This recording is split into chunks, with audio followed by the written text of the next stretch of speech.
Everyone celebrates the anointing, but no one talks about the weight it carries. If you're truly anointed, you know that your greatest battles are fought in secret, where applause doesn't reach and encouragement rarely visits. You don't just wrestle with external opposition. You wrestle with yourself, with loneliness that creeps in even when you're surrounded, because those around you admire the gift but can't discern the burden. Like David anointed in private before killing Goliath in public. You carry oil long before you see a platform, and that delay can make you question if God has forgotten what he promised. The truth is, being chosen often means being crushed. Just as olives must be pressed for oil, your crushing is not punishment but preparation.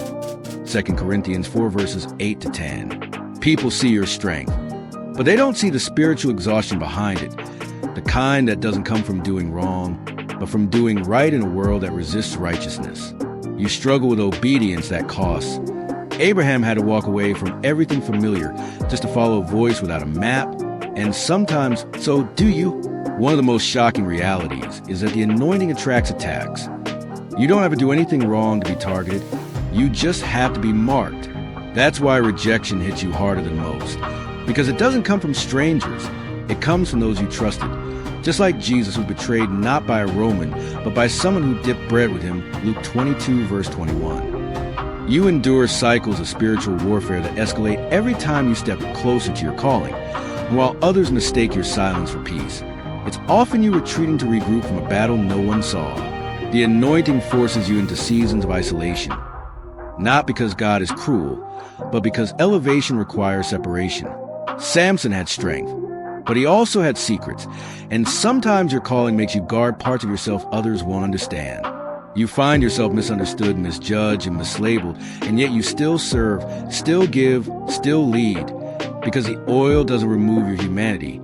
It just puts a spotlight on it. You're not exempt from temptation. In fact, the enemy sends tailor-made distractions because he knows generic ones won't move you. Just like Elijah, after calling down fire from heaven, found himself under a tree asking God to let him die. 1 Kings 19 verse 4. You had moments where the spiritual highs were immediately followed by emotional lows that made you question if you're even still qualified. And here's the most hidden struggle of all. While others assume you're confident because of your calling, you secretly fight imposter syndrome that whispers, "What if I'm not enough?" But the anointing was never about your worthiness. It was about your willingness. Romans 8 verse 28 doesn't promise everything will feel good. It promises that God will work it for good. And if you're truly anointed, you've learned to keep walking even when you can't see how the pieces fit. Your private pain has purpose. Your silent nights have significance. And your unseen tears are not wasted. They're watering ground for something greater. You don't need validation to know you're chosen.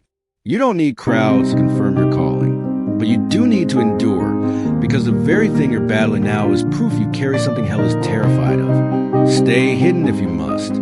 Stay crushed if you must. But never stop carrying the oil.